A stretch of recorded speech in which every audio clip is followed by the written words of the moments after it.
Thank you, Gleaves, for that suspiciously grudging introduction. And thank you very much, ladies and gentlemen, for coming on such a beautiful evening at that. There's no echo that you can hear, is there? Hello? I'm audible, but there's no boom. All right. Thank you very much for coming on such a beautiful evening. I think the lunch we had must have been even richer than I recall. It was an Irish snack. Yeats's best poem, in my opinion, An Irish Airman Foresees His Death, isn't quite 100 lines long, but it seems as if it is. It's an extremely densely packed and lavish poem. I think perhaps the nearest to a perfect poem of the 20th century. If asked, I can do it again. But I think I ought to keep my promise to talk about why Thomas Jefferson is the most contemporary of our founding fathers, and I seized that chance because I thought that in the time we'll spend later together with question and answer, that if I don't give pretexts for more or less any topic to be raised, I will have failed very badly in my mission statement. I was asked earlier today what Thomas Jefferson would have thought about various contemporary things, and I said that it's a question I've often had to ask myself, and it's a question a historian almost certainly should never attempt to answer. I don't know about you, I find it annoying when people who are writing biographies say, at a certain point, they'll say, on this day, Mr. Washington or Mr. Madison must have thought. Well, you don't know that as a historian, and you shouldn't really try and say it. I can only think of one exception to that, which is I think that when Thomas Jefferson saw Sally Hemings getting off the boat in France, he may, for the first no time in his life, thought there is a God. That is absolutely as far as I'd want to push it, and one must be extremely careful in asking what he might think about events today. If he could come back and be amongst us, I think he's the founding father who would have the best chance of understanding how the United States has evolved into what it has, by far. But the things that would amaze him would be, well, first and most salient, the feistiness of American womanhood. That, even though he knew Abigail Adams and some other quite tough babes, he did not ever expect women to be very far out of the place in which they were in his lifetime. It wasn't a subject that aroused his curiosity, let alone his compassion. I think the sheer colour and variety and sass of American womanhood would be the thing that would strike him most, and most amidships. Then, of course, he would be astonished to find how many of his and Sally's descendants are still alive and still reproducing. A friend of mine, the very distinguished Dr. Annette Gordon-Reed, who's written the best book on this subject, is in the process of tracking down and identifying and biographizing every single one of them. There are officers on both sides of our Civil War from that family, for example, very fascinating. And on both sides of what used to be vulgarly called the colour line. Sally and her children all passed as white in the census of 1820. Some of them opted to remain African American later. Many, of course, of them have married again and contributed even more to the melting pot. It's actually a very extraordinarily touching story.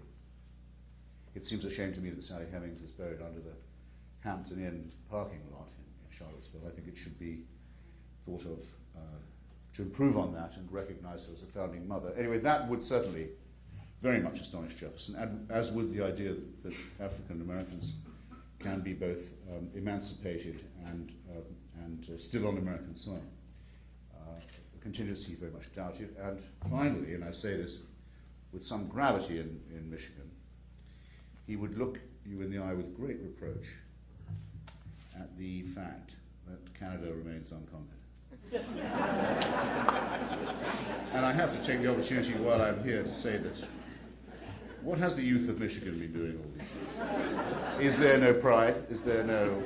Where is the gallantry? Where is the spirit of national self-sacrifice? I hope when I come back here, something will have been done about the Canadian question.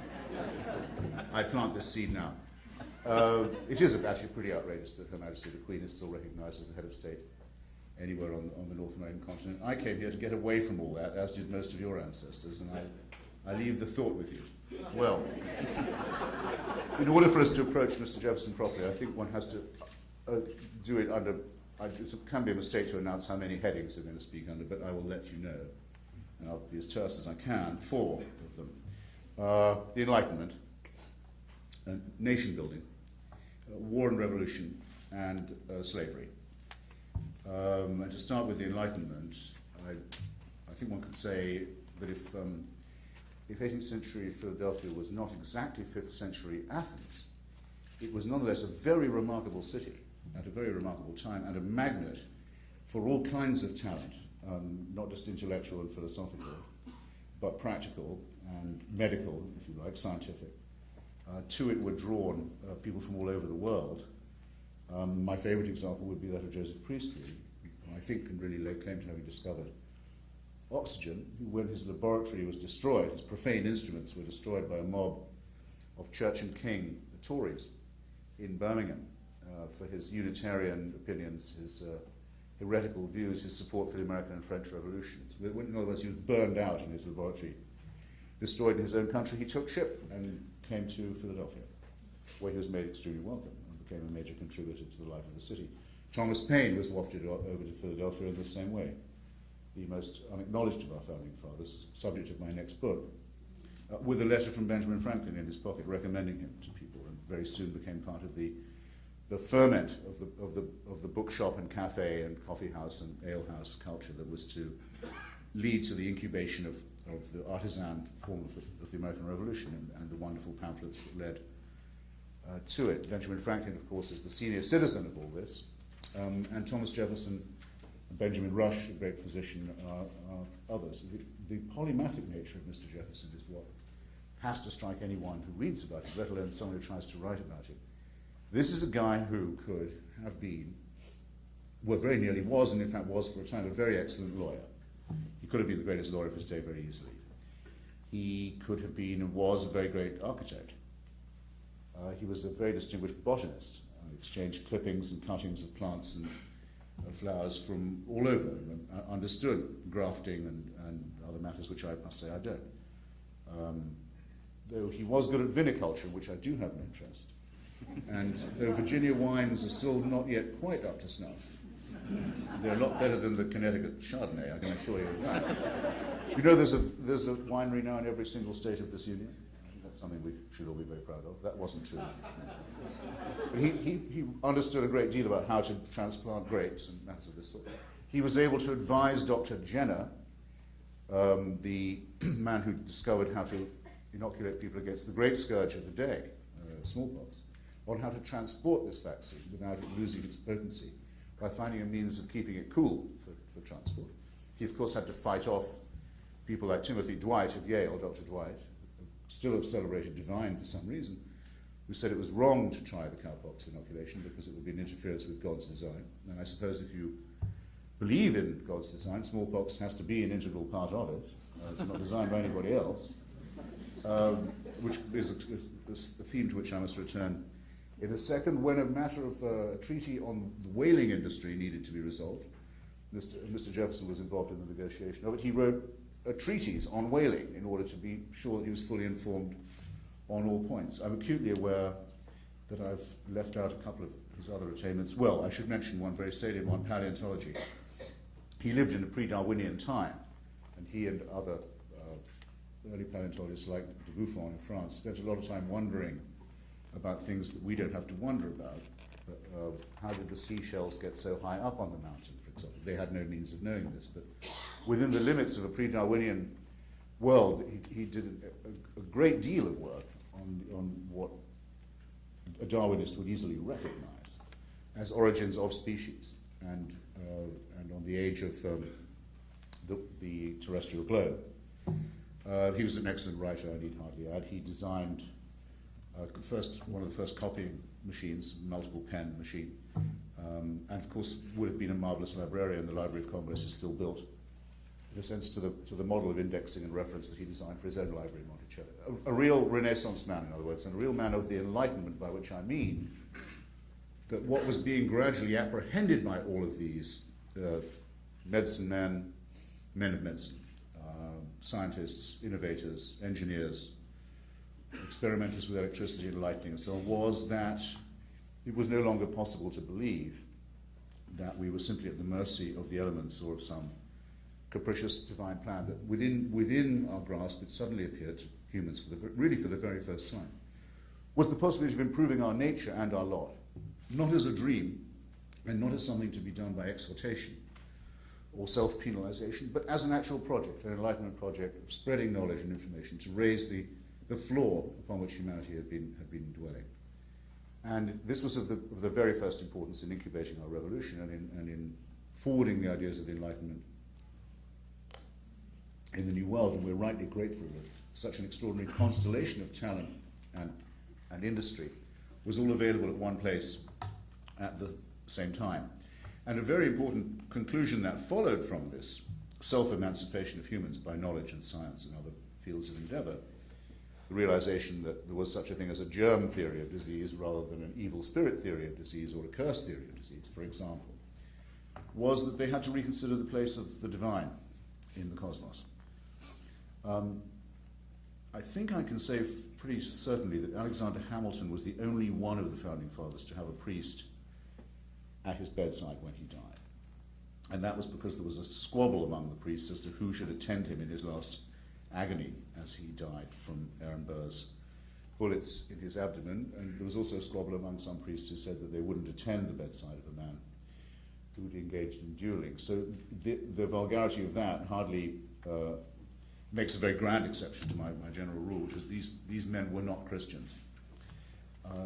Most of them were, I think, not even deists. I think I'd be willing to argue that Thomas Jefferson, most of the time, was an atheist, though he had to keep it very quiet. For example, I'll just add slightly to the list of his attainments. After he's been in power for 25 years, which is after he's been governor of Virginia and after he's written the Declaration of Independence, after he's retired from the White House, in other words, still ahead of him is the achievement of creating the University of Virginia at Charlottesville, the first secular university in the country, and the authorship of what we call the Jefferson Bible, which the Unitarian Church can and still will give you a copy of, and so will Congress if you go and ask for one for free. And this consists of the exercise of taking a Bible in one hand and a razor blade in the other, and cutting out all the bits that are fantastic, unbelievable, inconsistent, or outright damnably immoral, which, as you will see when you look at the book, leaves you with a very slender volume indeed. Which this exercise he could do in Greek and Hebrew and Latin as well as in English, of course, and did, but didn't dare publish it in his lifetime.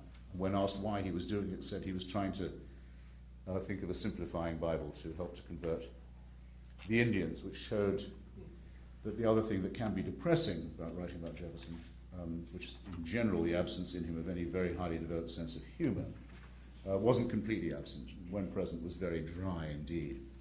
So the necessary counterpart of the Enlightenment culture and atmosphere from which Jefferson originates is the idea of the secular state, the republic where the government takes no side in religious disputes, no view of religion, and doesn't intervene to establish any church. And the three achievements that Jefferson wanted noted on his obelisk at Monticello, which I'm sure some of you have seen, were only the following: that he'd been the author of the Declaration of Independence, the founder of the University of Virginia, and the author of the Virginia Statute on Religious Freedom.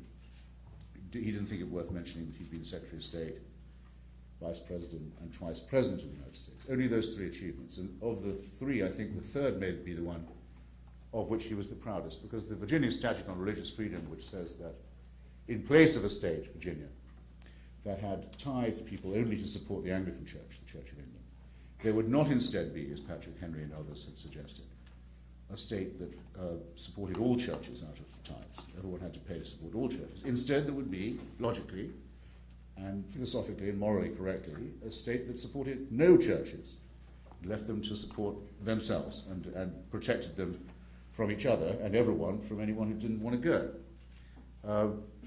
No other country in the world, in the history of the world, has ever adopted this as its constitutional practice. And it sometimes seems to me that Americans aren't grateful enough, or aware even enough of their good luck in living in a country where that is the case. And the battle for that statute on religious freedom waged by Jefferson and Madison is, I think, the summa of what was learned and derived from the Enlightenment of Philadelphia and the brilliant way in which they were able to seize that moment to write the Declaration and the founding documents.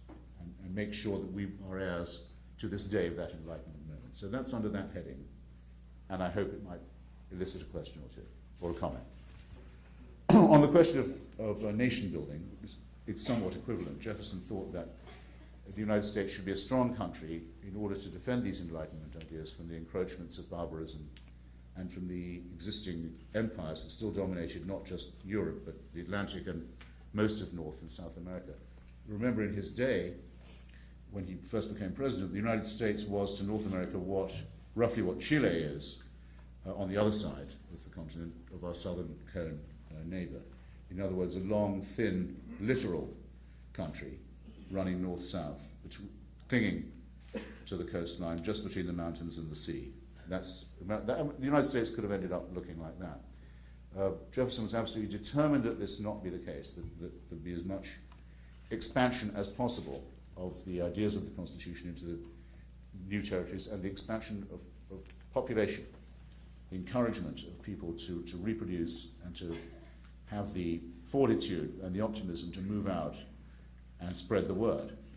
And he cared about this so much that he was able to sacrifice one of his most cherished principles to it. His most cherished principle as President and as Secretary of State was to defend the French Revolution from the British Empire at almost any cost. In fact, most of his great political mistakes were made from underestimating how badly the Jacobins had debauched the French Revolution. He wouldn't, in a way, agree to hear bad news from Paris in their ears, and was a fierce partisan of the French against the British in all matters, until an event which we don't pay enough homage to occurred. I don't think Americans are aware of the debt that they owe to the slave rebellion that took place in Santo Domingo, what we now call Haiti, in the 1790s, led by the first real slave general in history since Spartacus, Toussaint Louverture, inspired by the ideas of the French Revolution, but directed against French colonial rule. And the effort required to put down this slave rebellion, which is brilliantly described by C.L.R. James in his wonderful history called Black Jacobins, cost the French almost a whole army and a whole fleet, not just because of the extraordinary resistance of the slaves, but also because of the terrible climate and climatic and health conditions on the island, and forced them into a position where they had to consider selling what they had in North America to some party or other. And Jefferson, through his envoys, made it very clear to Mr. Talleyrand and others in Paris, if you do not sell this territory to the United States, we're willing to make a military alliance with Great Britain against you. In other words, he would sacrifice his most cherished allegiance in order to increase the power, the strength, and the extent of the United States. And by this brilliant maneuver, backed up with a believable threat, he induced Napoleon and Talleyrand to sell not just the port of New Orleans, and thus finally to grant America access to its heartland of the Mississippi, but everything that France had in North America, which had the effect, as Henry Adams puts it, of doubling the size of the United States in one day for 5 cents an acre. A fairly extraordinary achievement. And you all probably know the influence of the date, the 4th of July, in Jefferson's life. First, it's the Declaration of Independence. Second, it's the day on which both he and John Adams die in different parts of the country. But it's also, I found in my research, is a very significant day in another sense. On the 4th of July, the very 4th of July, when the Louisiana Purchase was announced in the official Gazette in Washington, Jefferson issued the orders to Lewis and Clark to leave town, go to Pittsburgh, and move out to the west. This had been very long prepared and was, in my opinion, properly classifiable as an Enlightenment expedition. Lewis and Clark had been sent to Philadelphia by Jefferson. They were there to be taught how to navigate by the stars, how to administer injections against smallpox to Indians, very important, as Jefferson had to everyone on his estate, incidentally, in Monticello, including all the slaves. How to master some elementary Indian languages. Jefferson had drawn up a taxonomy of the existing Indian tongues. In print, we've lost it. It was all swept away in a flood. We'll never get it back again. It's a terrible thing to know, but Jefferson came as near as could be to codifying and understanding and writing down Indian languages. They were taught that. They were taught how to conduct very simple medical operations. Benjamin Rush, a great physician, trained them in medicine too. They were to set off to collect samples of fossils and bones and plants and trees and animals for the greater enlightenment of the East Coast and the greater expansion of the United States. The word for doing this when Napoleon went to Egypt and the British went to India was Orientalism. I would say Jefferson deserves to be credited with Occidentalism. He wanted not to conquer the West, but to explore it, to assimilate it, to share our knowledge with it and to acquire its knowledge for ourselves. And he told them as they set off, when you encounter the leaders of the Indian peoples, as you will, you are to, as I've always told you, treat them with great courtesy and great respect. But you may also tell them, as of today, because this was the day the purchase had been announced of Louisiana, that they already live in the United States. And they may not know it, but they do. And that the reign of French and Spanish and British empires on this continent is over forever and is never coming back. And armed with that, the greatest expedition of enlightenment ever mounted set off on the 4th of July. I think it's a nice coincidence. I don't believe there's a special providence for the United States, but sometimes I'm tempted to think about it. So that's quite an achievement for a president. In other words, by the end of his presidency, the country, he's not president of the same state or the same country. He's president of a vastly larger empire and a very rapidly expanding dominion. And it's evident by then because he's talked to people who are thinking about Alaska and the Northwest Passage and California. It's evident by the time he's over that yes, we will find the West Coast, and we will have a continental-sized republic, and it will only be a matter of time before Quebec and Ontario see reason and want to join in. And if they don't, they'll be cursed. Well, this is very important in my third subject heading, which is that of war and revolution. I've more or less dealt with the revolutionary side of it. I mean that Jefferson's concept of war was a revolutionary one. He was the first president ever to send American forces overseas, and he'd been planning to do it for a very long time, because the state of affairs was as follows. It's been calculated by the most recent historians that between the years roughly, say, 1750 to 1815, perhaps 1.5 million Americans and Europeans were kidnapped and sold into slavery by what we then called the Barbary powers of North Africa. That's to say, the North African states of the Ottoman Empire, which would be now Morocco, Algeria, Libya, and Tunisia, known as the Barbary states, partly because of the large Berber population in that part of North Africa. Partly because Barbary is a good propaganda word, because it sounds like barbarian. And the method by which this slavery was imposed was that of piracy. American and European commerce going through the Straits of Gibraltar, the Pillars of Hercules, the approaches, in other words, of the Atlantic to the Mediterranean and the Mediterranean to the Atlantic, controlled at this narrow point by these Muslim navies, which could impose their will, take the cargo, sell the captives into slavery, or sometimes, unlike the unfortunates from Africa who were sent over on the Middle Passage, sometimes also to offer to redeem them from slavery in return for cash payments, or to avoid enslaving them altogether in return for bribes up front. Most European powers would pay this tribute, and did. And after the protection of the British flag was withdrawn from American shipping, there's good evidence that the British rather encouraged, when they paid over their bribes, the Barbary states to particularly attack American shipping, make a special target of it. This meant that at the very infancy of the United States, the possibility of free trade in the New World, or with the Old World, was vitiated. It was an intolerable state of affairs. Most presidents, including Adams, had decided to make their peace with it, but Jefferson not. He went to see the ambassador. I'll just quote something here for a moment, if I can interrupt myself. As early as 1786, when he was stationed in Paris, he went to see the Barbary ambassador in London, in Grosvenor Square, and demanded to know of him by what right he made war on American vessels and enslaved American citizens. After all, the United States had not taken part in the Crusades. The United States had not taken part in the Reconquista, the driving of Islam out of Spain and Andalusia. The United States had no quarrel with the Muslim world, as many of the European countries had. This was the reply the ambassador gave, and I'm quoting from the report Jefferson sent to Congress and to John Jay in March 1786. The ambassador answered us, that's him and Adams, the ambassador answered us that their right to this enslavement enslavement, was founded on the laws of the Prophet, that it was written in their Quran, that all nations who should not have answered their authority were sinners, that it was their right and their duty to make war upon them wherever they could be found, and to make slaves of all they could take as prisoners. I don't think that anything could have struck Jefferson as more hateful than the combination of hereditary monarchs dominating as caliphates, the Sultan, the northern African countries, and professing a religion that allowed for the enslavement of Americans. It was really, for him, an almost perfectly defined enemy. And as soon as he was elected president, he dispatched the United States fleet and the United States Marines to bombard Tripoli and the other capital cities of North Africa until this practice was ended.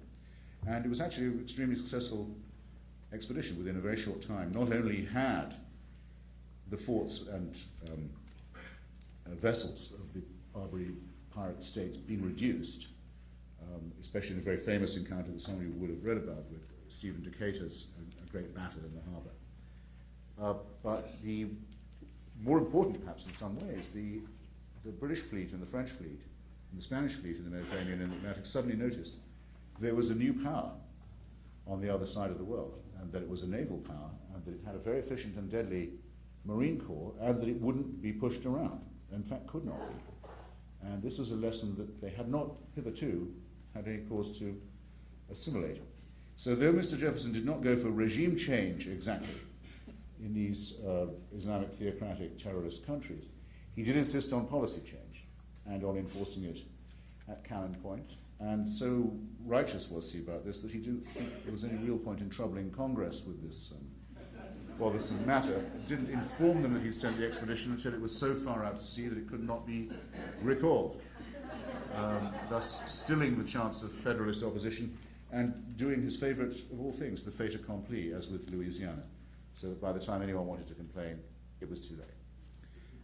I think that's a possibly a very ambivalent lesson, but it showed that for Jefferson, as for Thomas Paine and many others, there was an absolute, concrete alliance in their minds between the ideas of liberty, the Enlightenment, the secular constitution, and the spreading of these around the world, if necessary, by force. There is no doubt in my mind that these men thought the American Revolution was very definitely for export, and that they would support anyone who was willing to stand by those ideas in South America, in Europe, or elsewhere. And that it is for that reason, I think, that the American Revolution is the only revolution that retains any exemplary or inspirational power. And it would be nice just to stop there, but I can't because I haven't done slavery yet, and in all the three topics I've just mentioned, unfortunately, slavery obtrudes itself in all of them. Obviously, it's a huge negation of the Enlightenment. The idea that the Enlightenment is the project for the emancipation of the whole human being, and the nobility with which that idea is expressed in the Declaration of Independence is clearly flatly negated by chattel slavery, and Benjamin Franklin and Thomas Paine and Benjamin Rush were, as Jefferson was not, members of the American Anti-Slavery Society. Jefferson did try and have a prohibition of the trade written into the Declaration. He lost because the votes of Georgia and the Carolinas were needed for there to be 13 colonies, and there were powerful interests also in New York and Massachusetts, who, while they didn't own slaves, profited very greatly from trafficking in them. So there is, if you like, I don't like the phrase, but it's an indispensable one.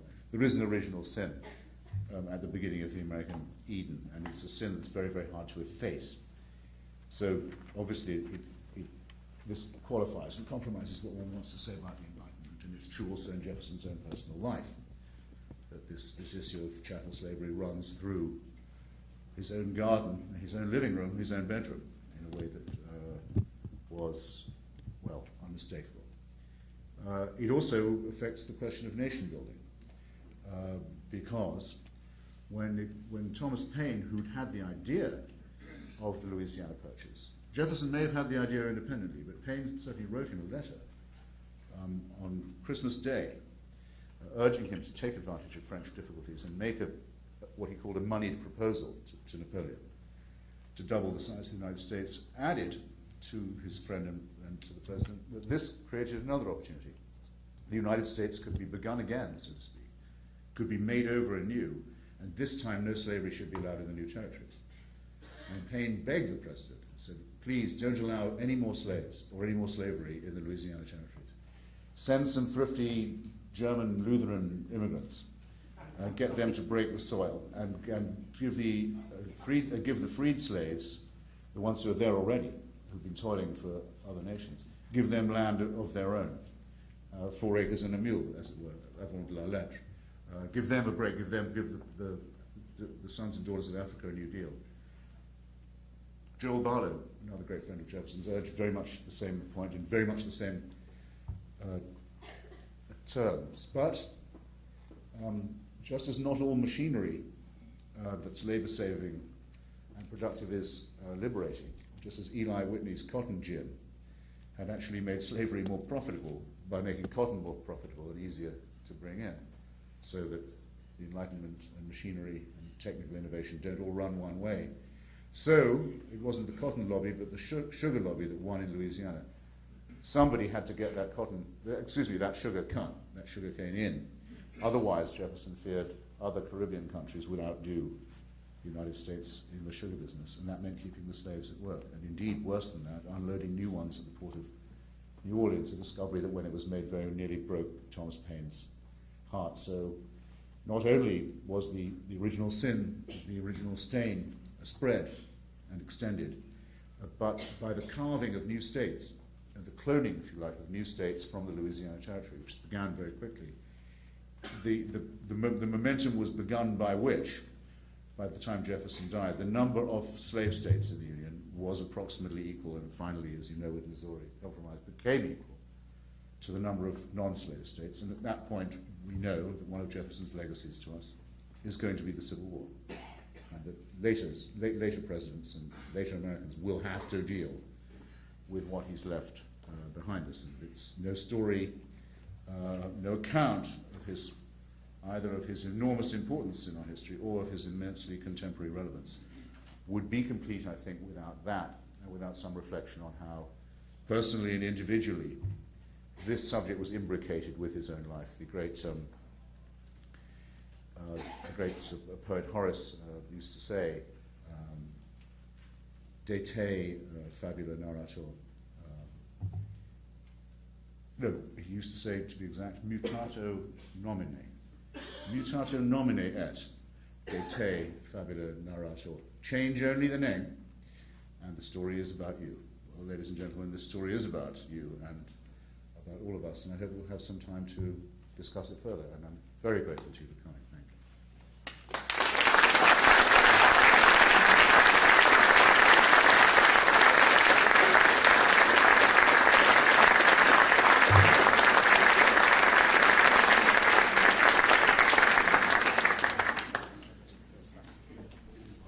Oh, you want to write them down? I was going to suggest they write questions down. Okay. We're not screening them, are we, or anything? Okay, boring questions will be torn up. I don't mind if people want to get up and ask a question, but I yield to whatever the etiquette is here. Okay, well, all of you, I think, have a card where you could write down a question. If you want to write your question down, pass it to the end, and then they'll be collected. They will not be edited out, but we get so many questions that tend to be the same that this would be a good way to organize them. While you're doing that, I'd like to ask the first question. So. Write it down. Yeah, you asked for that. What could President Bush, or what should President Bush most learn from Mr. Jefferson? Well, in my opinion, he has already adopted one Jeffersonian position, which is to say that the existence of theocratic terrorist states and movements is incompatible with the existence of the United States. Coexistence with these forces is not possible, which I would add is a good thing, because it's not desirable either. I don't know if President Bush knows anything at all about this struggle, say, over the Barbary Coast or any of these other questions, or whether it's just instinct in him, but he seems to have taken the position that there's no compatibility. There'll have to be a fight about it. in a praiseworthy manner, in my view. I think that he, as a Republican, might not want to cite Jefferson as his authority, but the idea that the United States should make it its business, should interest itself in the spreading of democratic ideas, is certainly a Jeffersonian one, it's not a Federalist one. And to that extent, probably rather unwelcome to the president. Well, I mean, I think we can say for sure it's unwelcome, because when he ran against Vice President Gore, Mr. Bush and Mr. Cheney, as you remember, ran as isolationists who were opposed to nation building, opposed to the dispatch of American troops on humanitarian missions, in favor of the lifting of sanctions on Iraq and on Libya and so forth. So that their conversion while in office to a form of American, I don't know quite what the word is, idealistic, some people call it Wilsonian. Jefferso-Wilsonian interventionism is a remarkable thing to have seen, and the fact that it is rather made up as it goes along and has come to its practitioners as a surprise and isn't exactly what they had in mind in the first place can be seen from the extreme incompetence with which the policy has been implemented. Well, at least that takes care of one argument, which is that they'd been conspiring to do this all along. I can promise you that's not true.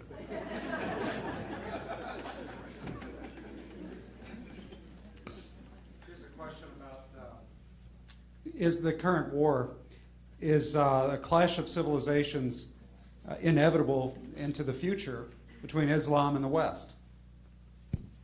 Yes. Sure. Yeah.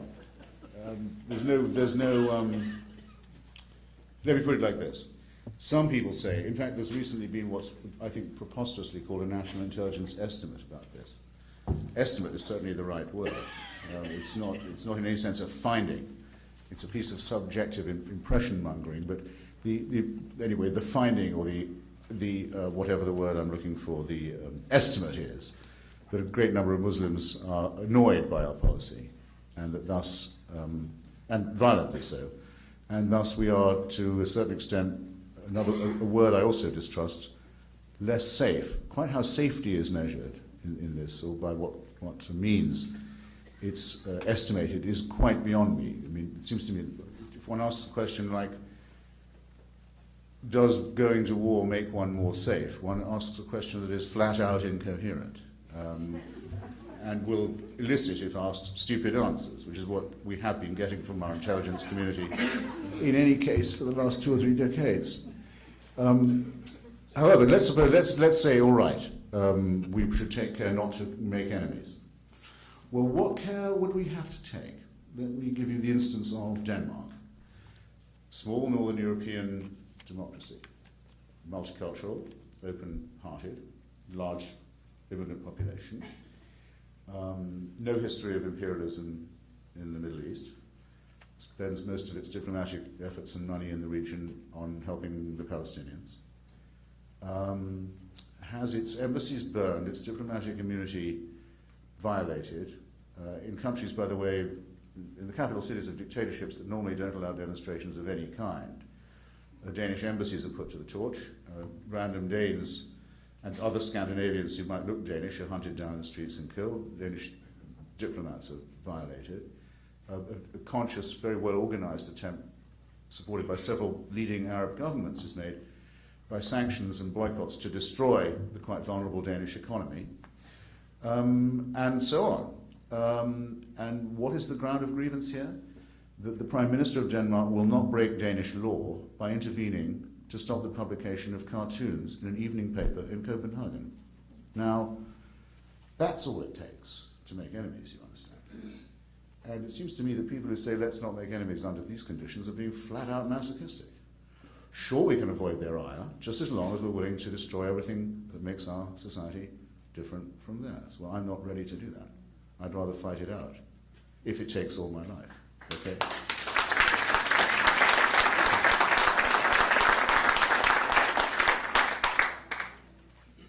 And I'll tell you how we'll know, which is when they start asking themselves, was it wise of us to piss off the Americans? Have we made too many American enemies? Have we stirred up the American street? That's what I want to hear them discussing. And I want to hear them discussing, can we go on taking these casualties? Because the Americans, we don't boast about it, but your fellow countrymen and mine are killing these people at the rate of hundreds a week, and willing to go on killing them at a higher rate, I hope. And at some point, they have to ask themselves, can we take it? That's the estimate I want to hear being made. I don't want to hear all this drivelling lamentation, where we've hardly started the business of training an army that knows how to fight these people and to defend our civilization in the most tough conditions of rogue and failed states. So, I have very little doubt of what Mr. Jefferson would say about that. But I don't feel I have the right to ventriloquize him on my side. Quite happy to speak for myself on the point. There's a question about Bob Woodward. What do you think of Bob Woodward's new book about the Bush administration? Not much. I mean, it's another piece of his seasonal stenography. This time from a different lot, he's channeling a different group within the administration. If you read the first book, I've written a long piece about this in the Atlantic, which you can look up, about the different styles in books of Bob Woodward and the various mutations it undergoes. But you can very easily tell who his sources are. For example, in the case of his first book, I can tell that George Tenet, then head of the Central Intelligence Agency, was a source because he's described as the hard-striving son of hard-scrabbling Greek immigrants. And he's also quoted quite a lot of the time in his own quote marks. Not all the quotes are blind, which is, by the way, how we know a very interesting thing about Mr. Tenet, which I'll share with you if you like. Do you remember what Tenet said when he saw the towers being hit? Do you remember this? It's in Woodward's book. It's worth looking it up. I mean, it's not a waste of time reading his stuff. You get some interesting material all the same if you can winnow it out. So Mr. Tenet is having breakfast with former Senator David Boren of Oklahoma, who had been his great patron on the Intelligence Committee for a while. And they're chatting on, and I'm willing to accept Tenet's word that's in the book that they were talking about the danger of Al-Qaeda. Maybe they were. It's not impossible. And then the men with the earpieces come piling into the room. They came running in. It's clear that Director of Central Intelligence is not late for his next meeting. Something has happened. And they turn on the television and they see it happen. And so we know exactly what the first words said by any American intelligence official were in the first few moments of the post-9/11 era. And you know what the words were? Gee, I hope it's not those guys in the flight schools in the Midwest. Not quite good enough, is it? I mean, I can think why he would hope it wasn't them, because he was the only one who knew they were there. But he didn't think it was important enough to share the information with the FBI or to do anything about it. And I don't think he should have got a Medal of Freedom for that, I have to say. In fact, I don't think he should have been allowed to resign either. I think he should have been fired, and I think he should probably have been impeached. But I digress. I mean, in other words, you can find these nuggets in Woodward's book, but as you can see, tons of you must have read that book, but it's so boring you didn't notice that incredible confession. I get paid to read these books, unlike you, so I have more of an incentive. Next question is, democracy possible in the Middle East where Islam is such an integral part of both the society and the government?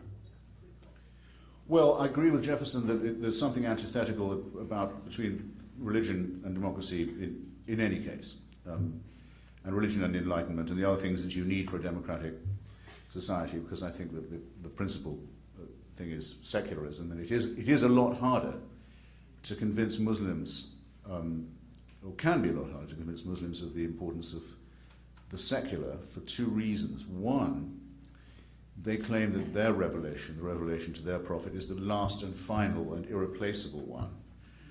It completes all previous revelations. It cannot be altered. It cannot be improved. It's absolute, and no other books are required. No other guidance is needed than that. And that it's a total solution for every aspect of life, from the sexual to the dietary to the political to the economic. And the extreme form this takes is the desire to re-establish not a democracy, but an empire. There are some fools on the left who talk about Osama bin Laden and others as if they were anti-imperialists. Of course, they are fighting to create, in fact, more properly, to recreate a lost empire, the caliphate that was ended in 1918, and to bring, in theory, everyone in the world under its rule and the rule of Sharia. And that's as good a description as you could come up with for a totalitarian scheme, a totalitarian fantasy. So no, while this idea is abroad, it's going to be extremely difficult to impose democracy, which is why the first and most important priority is the destruction, physical destruction and discredit of the jihad movement. That has to be beaten and eradicated before any progress can be even discussed. And this fight will take place on our own soil, so you better be ready for it. It's not a matter of democracy just in the Middle East. We're being asked, we will be asked again, being asked in Western Europe and as near to here as Ontario, whether maybe Muslims should have separate courts for Sharia, and whether we should amend our practices of free speech and free inquiry in the academy and elsewhere so as not to offend them. And don't you think that this demand is going to be dropped? It's not going to be. It's going to be advanced more and more aggressively, and it will be backed more and more obviously by the threat of force. Not one, I'm ashamed to say it on behalf of my profession, not one American newspaper or network agreed to show those Danish cartoons, for example, even as an objective news story. Here, in a media which, let's face it, is pretty much image-driven now, not exactly word-dominated. The image is all, here's a big fight about an image. Well, what image? We're not going to tell you. Now, I know these people. I know the people who take these decisions, and I know it wasn't out of respect for Muslim sensitivity.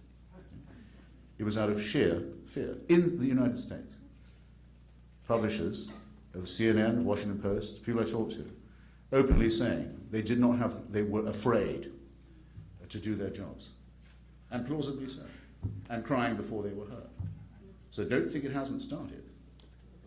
You either have to get used to it or say you won't put up with it. You have to, and there's not much wiggle room, I think, between these two. Please comment on President Bush's use of the word Islamofascism. It's one of the terms he's tried out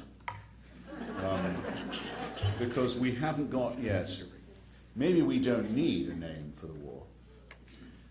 There are some on the right who are calling it already the Long War with capital L. But let's just call it that, the Long War. Something about that is sort of bleak and economical slightly appeals to me. It's obviously, I don't need to waste any time saying why it's not a war on terrorism.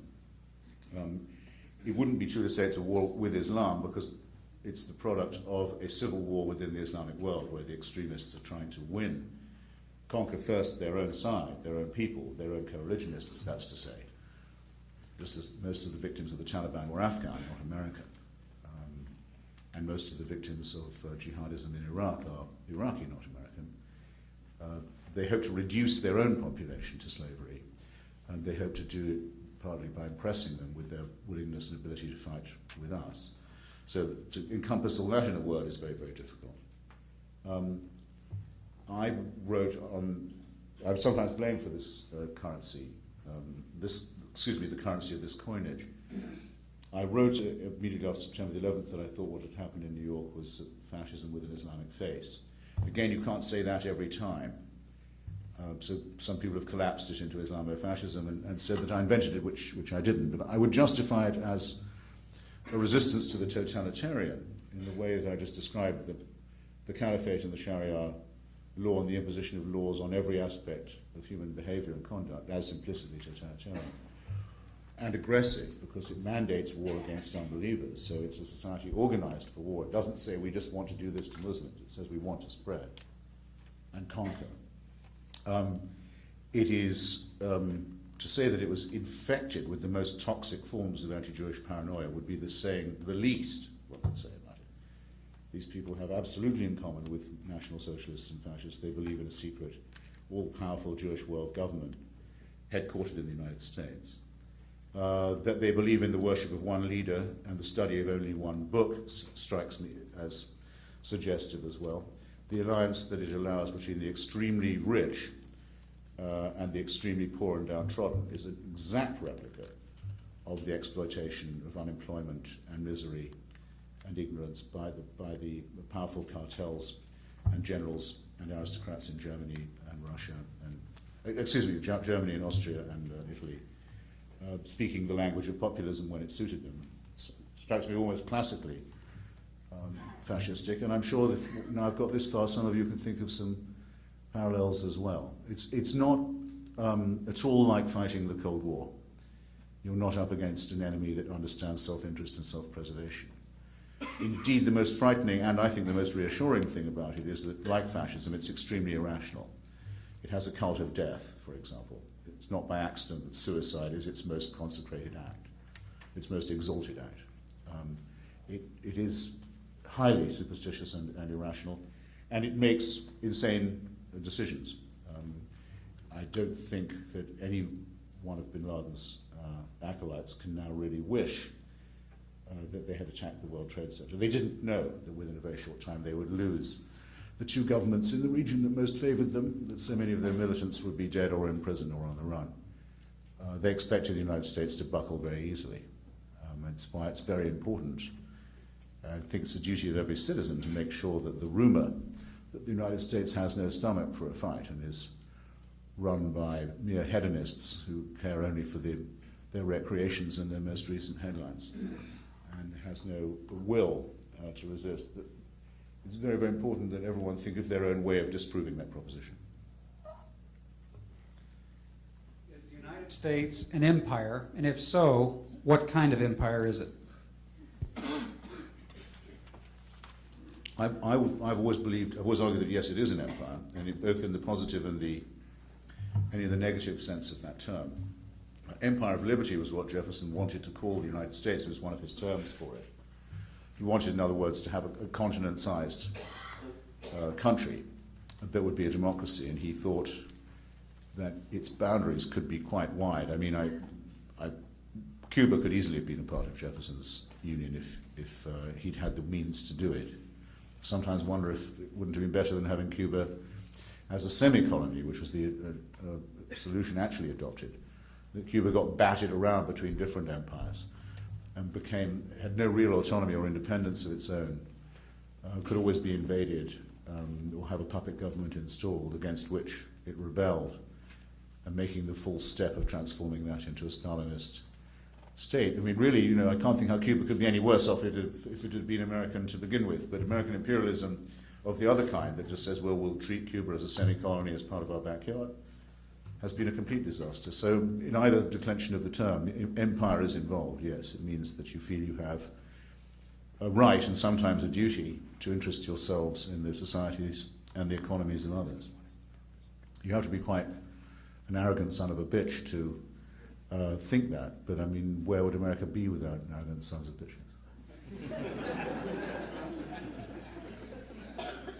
How can America improve its image in the Middle Eastern countries? Shouldn't be bothered about that. It should worry. We should be asking ourselves what they should be asking themselves what we think of them. That's what I mean to say. I'm as fed up with this sickly masochism. Be more British about it, in other words.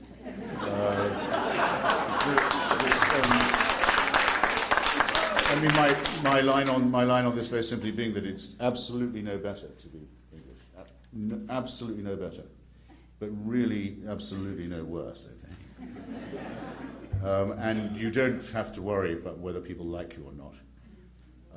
It's contemptible to keep asking yourself. It's like people taking opinion polls all the time. In mid-speech they're saying, could I just interrupt, is this speech making a good impression on you or not? Because I'm worried about my approval rating. I mean, we use these terms, we're making a rod for our own backs. No, have a little self-respect and allow yourself to think that people who don't like you are probably jealous, okay? Could be true. Could be true. Turning to Jefferson, there's an interesting question about the embargo of 1807. Why did Jefferson pursue that embargo so strenuously? Look, I didn't have time for this, and I was afraid I'd trespass on our time if I went on in this way, but a thing I should have mentioned and thought of was that Jefferson and Paine were very much ahead of their time in thinking first of what was called by Paine a confederation of nations. I can't remember. It's a prototype UN for the settlement of disputes by diplomacy, and a concert of powers to enforce things like the reduction of the size of navies but also, if necessary, to intervene to support the independence of Spain's colonies in South America, which is would have been one of the projects, as was one of the great projects of the UN and the League of Nations decolonization. So Paine and Jefferson thought of that very early, and they also thought of using non-violent forms of warfare, non-military forms of warfare, economic warfare, in other words, the imposition of sanctions. Never been tried before. And it's a funny thing, actually. There are still people, Jeffersonians, who argue that policy would have worked if sanctions had been given more time. They're still arguing that in 2006. And you never know. Maybe if sanctions had been given more time. There are indications that actually on the French they were beginning to have an effect before Congress called it off. It's possible. And the other thing that Jefferson hoped it would do, but it wasn't so much advertised in the program, was that it would encourage Americans to depend less on imports and force them to build up native industries and native manufacturing. And that, in the interior particularly, it did to some considerable extent. The main problem is the United States has such a long border and such a long coastline that the temptation to smuggle and to break the rules and not observe the embargo by everyone living in those neighborhoods was just too strong. So Jefferson found really that the electorate just wasn't good enough for him, which is a very bad position for a politician to get into. Yes. Please tell us about your next book. Well, my next book is, the next book is published in England, but not yet here, is a study of Thomas Paine's Rights of Man. So that's already on the slipway, as it were, and perhaps available at fine Amazon.com anywhere, but not yet in bookstores unless you cross the border to Canada. But the next one that we published in the United States is a book called God Is Not Great. If you like, I'll tell you what it's about, but if you really ask after I've told you the title, I'd be sad, because I'm hoping the title will do the work, saying what the book is about. So it's called God Is Not Great. It's a general plea for anti-theism and a defense of the secular republic against all enemies, foreign and domestic. You want to elaborate on that a little bit? I heard some. No one seems to have comments asked a out there. question. Well, it begins by stating, the metaphysical claims of religion are false. It's a false promise. The belief is an immoral belief because it seeks solutions in the supernatural. It presents a false picture of reality because in most cases it depends on the immoral idea of vicarious atonement. It's particularly true of Christianity, the idea that your sins can be scapegoated onto somebody else.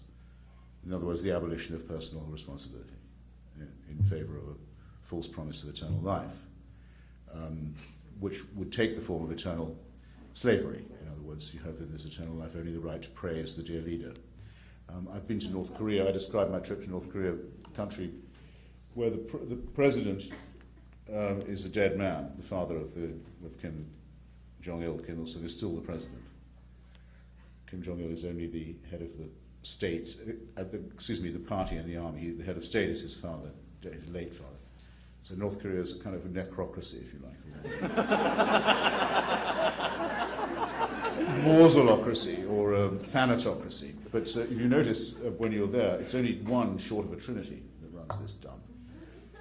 And though all you have the right to do is praise the dear leader from dawn till dusk, it's like Christmas. You can't get away from it.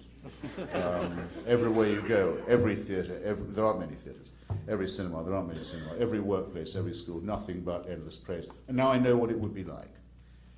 But you can at least die and get out of North Korea.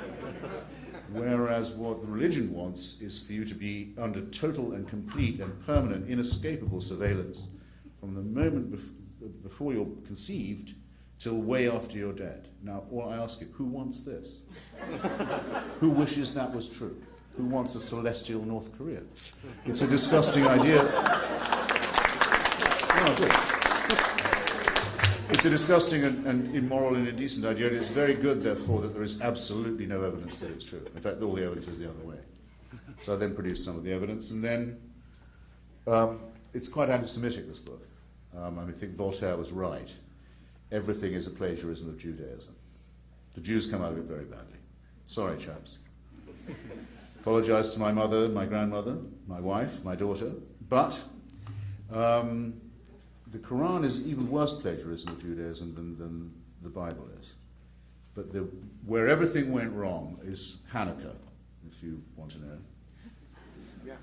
Yeah, now promoted again, reinvented so that Jewish children don't feel left out by the sickly Santa Claus obsequies.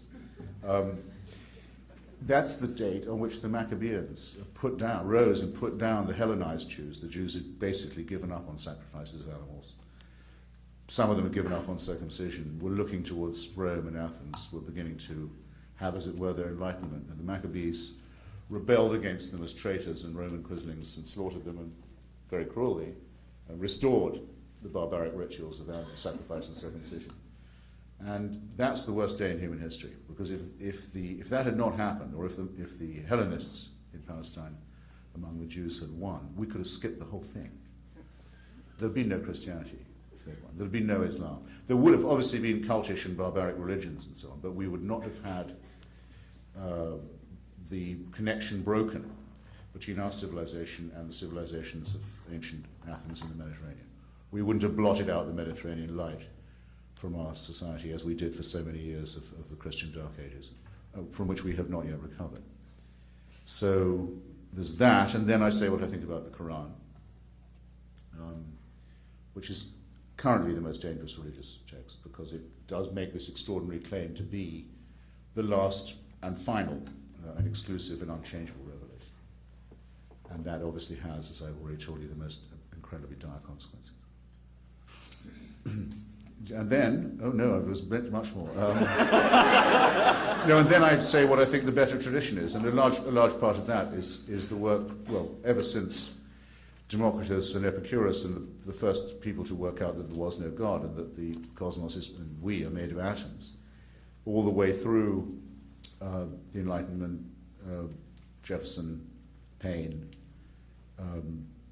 and up to the present day. And I show the common history, the thread of reason and atheism that has always been present in our society, and try and bring it to life for people. So I wish it was out now. I wish it was out for the Hanukkah market, in fact.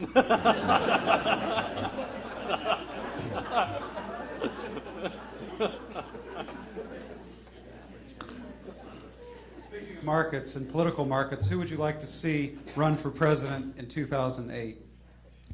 I would like it to be between John Edwards and Rudy Giuliani. That's what I would like to see.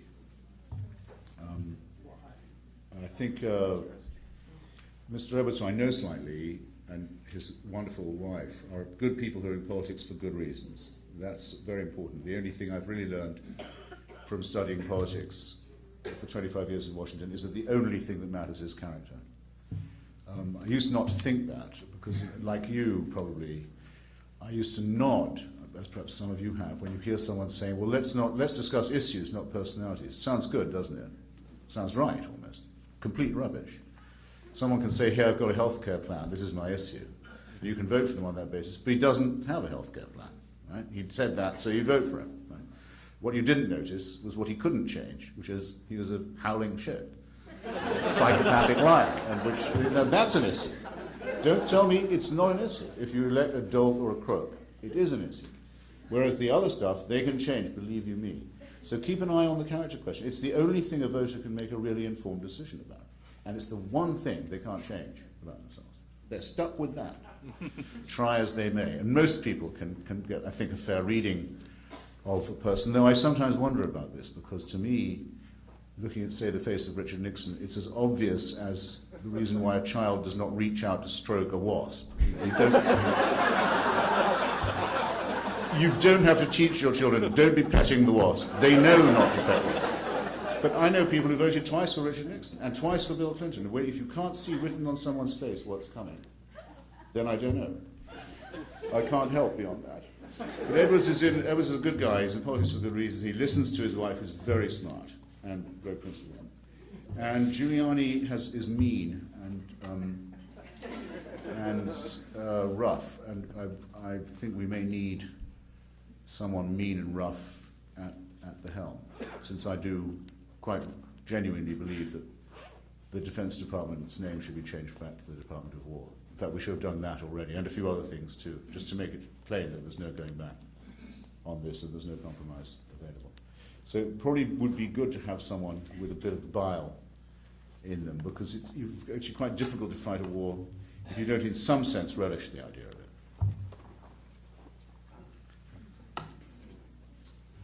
Last question. This will be a nice one to end on. What is the best Yeats poem? The best Yeats poem is Easter 1916, I think, which is because it gives. I've met them at break of day.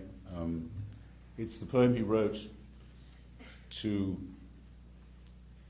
try and summarize the extraordinary passion of the moment of the proclamation of the Irish Republic at the post office on O'Connell Street in the middle of Dublin on Easter 1916, to run up the flag and say to the whole British Empire, we're leaving, and there's nothing you can do about it, and to stand up to artillery fire, which they didn't think the British would use artillery, field guns in the middle of Dublin to put them down, but they did. And they didn't think that all of the people who signed the proclamation would be hanged, but they all were, except for Eamon de Valera, because he had an American passport, who later became the first president. And Yeats kept this poem a secret for 3 years. He didn't publish it till after the war was over, because he was afraid it might lead to violence. It's so intense. And it ends with telling off the names of the main martyrs of the Republic. And it ends, I write it out in a verse, Macdonough and McBride and Connolly and Pierce, now and in time to be, wherever green is worn, all changed utterly, a terrible beauty is born, which is the refrain. And it's very, very hard to recite without going slightly husky. And it's a work of genius, as well as of tremendous, I was about to say political power. Yes, it is political. Historical power. But the flawless poem is another wartime poem called An Irish Airman Foresees His Death, which I'm sure some of you know, which goes like this. You have to picture an Irishman on the Western Front in this old biplane. And it goes, I know that I shall meet my fate somewhere among the clouds above. Those whom I fight, I do not hate. Those whom I guard, I do not love. My country is Kiltartan Cross. My countrymen Kiltartan's poor. No likely end could bring them loss, or leave them happier than before. No law nor duty bade me fight, no public men nor cheering crowds. A lonely impulse of delight drove to this tumult in the clouds. I summoned all, brought all to mind. The years to come seemed waste of breath, a waste of breath the years behind, in balance with this life, this death. Voila. That's Mr. Yeats.